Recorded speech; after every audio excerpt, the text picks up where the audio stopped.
The richness of our societies is built on the magnificence of human diversity, on the promise that no matter who we are or what we do, we are all equal. One of my first meetings when I began as High Commissioner for Human Rights, and I remember the conversation very well because my colleague is sitting over there, it was a meeting with the Disability Advisor on Human Rights, and I was impressed by the great work that the office has done to advance disability rights under the UN Disability Inclusion Strategy.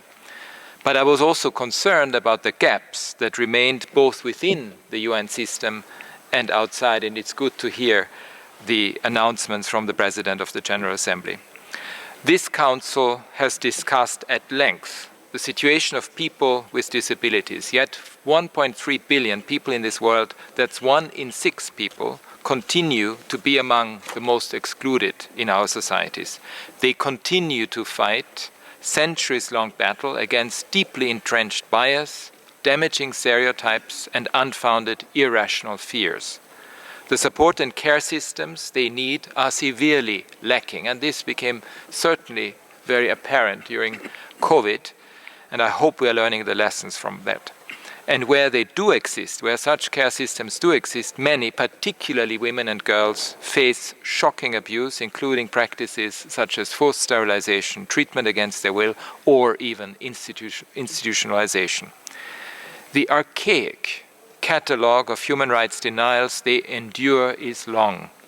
However, dear colleagues, this is 2024. We're just 2 years away from the 20th anniversary of the adoption of the UN Convention on the Rights of Persons with Disabilities.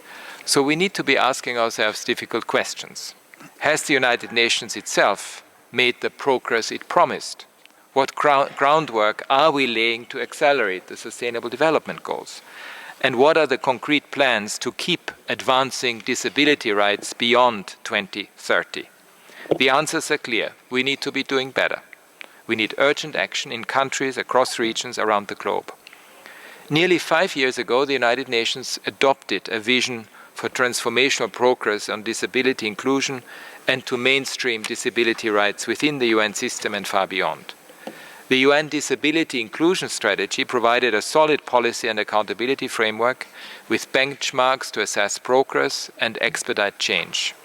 Today's discussion is an excellent chance to assess the progress the strategy has achieved so far and also to reaffirm our commitment to its objectives and its vision. Because disability rights do not exist in a vacuum. They are the responsibility of us all. For its part, the human rights system has been a driving force behind all major achievements in disability rights at the global level. My office is building the capacity of countries to prioritize disability rights, advocating for positive change in legislation, practices, policies and programs. We are supporting the human rights ecosystem to mainstream the rights of people with disabilities in everything it does. We remain, however, acutely aware of the need for much greater investment in the field, at the field level, including when it comes to policy design, implementation, which are guided by the principles of the Convention. I would like to call on states significantly to boost their investment, both financially and politically, in the UN Disability Inclusion Strategy. A substantial increase in resources will mean more effective implementation of the strategy, better coordination and stronger support of the UN country teams who are doing their best on the ground to turn the strategy's visions into reality. We as the United Nations must do more and commit to our staff with disabilities to be an employer of choice.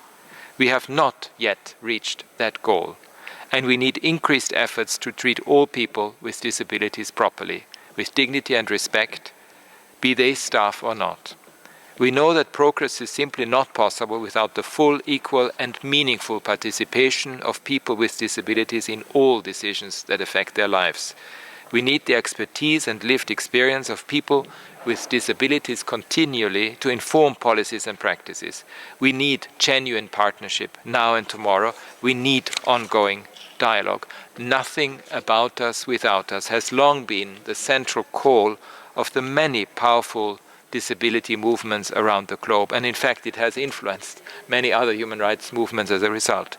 We must do more to ensure that this is not an empty motto, but a guiding principle that we can all adopt for concrete action. We all agree that we need transformative, tangible, and immediate change for people with disabilities.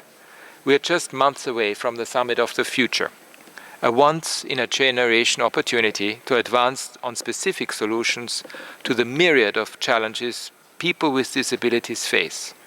Member States will play a critical role when they agree on a pact for the future and in particular on a declaration of future generations.